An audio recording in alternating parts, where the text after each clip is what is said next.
রিয়া ছিল কলেজের সবচেয়ে চঞ্চল, আত্মবিশ্বাসী এবং প্রাণবন্ত মেয়ে। সবাই তাকে চিনত কলেজের ফার্স্ট গার্ল হিসেবে। শুধু পড়াশোনাই নয়, তার উপস্থিতি, কথা বলা, ভঙ্গি, হাসি সব কিছুতেই ছিল আলাদা একটা আকর্ষণ। সে যেন নিজের চারপাশে একটা আলোর বলয় তৈরি করে রাখত, যেখানে ঢুকলেই সবাই একটু ভালো বোধ করত। রিয়ার জীবন ছিল খুব নিয়ম মাফিক। সকালে ক্লাস, বন্ধুদের সঙ্গে আড্ডা, লাইব্রেরির পড়া সব কিছুই ঠিকঠাক চলছিল। সে নিজের ভবিষ্যৎ নিয়ে খুব সিরিয়াস ছিল। বড় হয়ে সে একজন সফল মানুষ হতে চায়, এটাই ছিল তার একমাত্র লক্ষ্য। প্রেম, ভালোবাসা এইসব নিয়ে সে কখনো খুব একটা ভাবেনি। অন্যদিকে রাজু ছিল একেবারেই আলাদা। সে ছিল সেই কলেজেরই নতুন যোগদান করা একজন শিক্ষক। বয়সে খুব বেশি বড় নয়, কিন্তু তার চোখে মুখে ছিল এক ধরনের গভীরতা, অভিজ্ঞতার ছাপ। ছাত্রদের কাছে সে খুব দ্রুতই জনপ্রিয় হয়ে ওঠে, কারণ সে শুধু পড়াতো না, বোঝাতো, অনুপ্রাণিত করত, আর প্রত্যেক ছাত্রছাত্রীকে আলাদাভাবে গুরুত্ব দিত। প্রথমবার রিয়ার সঙ্গে রাজুর দেখা হয় এক বর্ষার দুপুরে। সেই দিন হঠাৎ করে ভারী বৃষ্টি নেমেছিল। কলেজের করিডোরে দাঁড়িয়ে রিয়া বাইরে তাকিয়েছিল। তার হাতে একটা বই, কিন্তু মনটা পড়া ছিল না।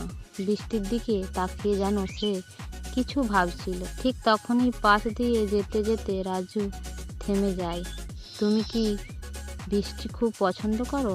হালকা হাসি নিয়ে জিজ্ঞাসা করে সে। রিয়া একটু চমকে ওঠে, তাকিয়ে জি মানে হ্যাঁ, বৃষ্টি দেখে ভালোই লাগে। কেন? রাজু আবার প্রশ্ন করে। রিয়া কিছুক্ষণ চুপ থেকে বলে, জানি না, মনে হয় সব কিছুই নতুন করে শুরু করা যায়। এই ছোট কথোপকথনটাই ছিল তাদের গল্পের শুরু। এরপর ধীরে ধীরে তাদের মধ্যে পরিচয় বাড়তে থাকে। ক্লাসে রাজু পড়ানোর ধরন রিয়াকে মুগ্ধ করে। সে বুঝতে পারে এই মানুষটা শুধু বইয়ের কথা বলে না, জীবনের কথাও বলে। একদিন ক্লাসে শেষে রিয়া একটা প্রশ্ন নিয়ে রাজুর কাছে যায়। প্রশ্নটা ছিল খুব সাধারণ, কিন্তু কথোপকথনটা আর সাধারণ থাকেনি। স্যার, এই বিষয়টা আমি বুঝতে পারছি না। রাজু ধৈর্য নিয়ে বুঝিয়ে দেয়। তারপর হঠাৎ জিজ্ঞাসা করে, তুমি সবসময় এত সিরিয়াস কেন? রিয়া একটু অবাক হয়। মানে? তোমাকে দেখলেই মনে হয় তুমি সবসময় নিজের উপর একটা চাপ নিয়ে থাকো। রিয়া কিছুক্ষণ চুপ থাকে, তারপর ধীরে বলে, হয়তো আমি সব কিছুই ঠিকঠাকভাবে করতে চাই। রাজু মৃদু হেসে বলে, সব কিছু ঠিকভাবে করার চেষ্টা ভালো, কিন্তু মাঝে মাঝে একটু ভুল করার দরকার আছে। এই কথাটা রিয়ার মনে গেঁথে যায়।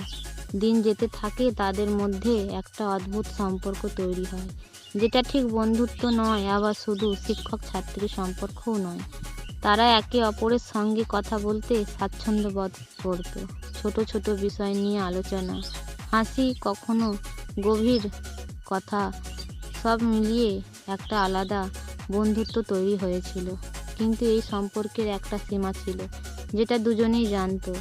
একদিন কলেজে সাংস্কৃতিক অনুষ্ঠানে রিয়া গান গাইছিল মঞ্চে দাঁড়িয়ে। যখন সে গান শুরু করে, তখন পুরো হল নীরব হয়ে যায়। তার কণ্ঠে ছিল এক অদ্ভুত আবেগ। গান শেষে সবাই হাততালি দেয়, কিন্তু রাজুর চোখে ছিল অন্য কিছু, গর্ব, মুগ্ধতা আর একটু অজানা অনুভূতি। সেই দিন রাতে রাজু অনেকক্ষণ ঘুমাতে পারেনি। সে বুঝতে পারছিল তার মনে কিছু একটা বদলে যাচ্ছে, কিন্তু সে এটাও জানতো এই অনুভূতিটা ঠিক নয়। অন্যদিকে রিয়াও নিজেকে বদলাতে দেখছিল। আগে সে পড়াশোনায় নিয়ে ভাবতো, এখন মাঝে মাঝে রাজুর কথা মনে পড়ে। তার কথা, তার হাসি, তার চোখের গভীরতা, সব কিছুই যেন তাকে টানত। একদিন লাইব্রেরিতে বসে রিয়া পড়ছিল। হঠাৎ রাজু এসে পাশে বসে। তুমি কি কখনো নিজের জন্য কিছু করতে চাও? সে জিজ্ঞাসা করে। রিয়া তাকায়। মানে? মানে সব কিছুই বাদ দিয়ে শুধু নিজের জন্যে? রিয়া একটু ভেবে বলে, হয়তো, কিন্তু সুযোগ পাই না। রাজু বলে, তুমি সুযোগ তৈরি করতে পারো। এই কথাগুলো রিয়ার মনে নতুন একটা ভাবনা তৈরি করে। এরপর একদিন হঠাৎ করেই সব কিছু বদলে যায়। কলেজে একটা গুজব ছড়িয়ে পড়ে। রিয়া আর রাজুর সম্পর্ক নিয়ে। প্রথম তারা গুরুত্ব দেয়নি, কিন্তু ধীরে ধীরে বিষয়টা বড় হয়। শিক্ষক আর ছাত্রীর এই সম্পর্কে সমাজ সহজে মেনে নিতে পারে না। রিয়া খুব ভেঙে পড়ে। সে রাজুর সঙ্গে কথা বলা কমিয়ে দেয়, ক্লাসেও সে আগের মতো থাকে না। রাজুও দূরে সরে যায়। সেও বুঝতে পারে এই সম্পর্ক যতই সুন্দর হোক, এটা তাদের দুজনের জন্যই বিপজ্জনক। একদিন বিকেলে কলেজের পিছনের বাগানে তাদের শেষবারের মতো দেখা হয়। তুমি আমাকে এড়িয়ে যাচ্ছ কেন? রিয়া কাঁপা গলায় জিজ্ঞাসা করে। রাজু কিছুক্ষণ চুপ থাকে, তারপর বলে, কারণ এটা ঠিক না রিয়া। ঠিক না মানে? আমি কি কিছু ভুল করেছি? রাজু ধীরে বলে, না, কিন্তু আমাদের সম্পর্কটা ভুল সময়ে এসেছে। রিয়ার চোখে জল আসে। তাহলে তাহলে আমাদের থামতে হবে। এই কথাটা যেন রিয়ার হৃদয়ে আঘাত করে। তুমি কি আমাকে ভালোবাসো না? সে সরাসরি প্রশ্ন করে। রাজু চোখ বন্ধ করে, ভালোবাসি, কিন্তু সেই কারণেই তোমাকে ছেড়ে যেতে হবে। এরপর আর কিছু বলার ছিল না। কিছুদিন পর রাজু কলেজ ছেড়ে চলে যায়। কেউ জানে না সে কোথায় গেছে। রিয়া আবার নিজের জীবনে ফিরে আসে। সে পড়াশোনায় মন দেয়, নিজের স্বপ্ন পূরণের দিকে এগোতে থাকে, কিন্তু তার ভিতরে কোথাও একটা শূন্যতা থেকে যায়। বছর কয়েক পর রিয়া যখন একজন সফল মানুষ, সে নিজের জায়গা তৈরি করেছে। একদিন একটা সেমিনারে গিয়ে সে হঠাৎ রাজুর সঙ্গে দেখা পায়। দুজনেই কিছুক্ষণ চুপচাপ একে অপরের দিকে তাকিয়ে। কেমন আছো রাজু? জিজ্ঞাসা করে। রিয়া মৃদু হেসে, ভালো। তুমি? ভালো। কথাগুলো খুবই সাধারণ, কিন্তু তাদের চোখে ছিল হাজারো অপ্রকাশিত কথা। সেই দিন তারা অনেক কথা বলে, পুরনো দিনের কথা, ভুল বোঝাবুঝি, অনুভূতি। শেষে রিয়া বলে, আমরা কি আবার শুরু করতে পারি? রাজু কিছুক্ষণ ভেবে বলে, এবার হয়তো সময়টা ঠিক।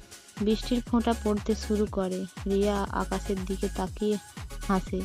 দেখো, আবার বৃষ্টি। রাজু বলে, হয়তো এবার সত্যিই নতুন করে শুরু করার সময়। এইভাবে তাদের অসম্পূর্ণ গল্পটা নতুন করে শুরু হয়। একটা সময়ের পর, যেখানে আর কোনো বাধা নেই, শুধু আছে দুজন মানুষের সত্যিকারের ভালোবাসা।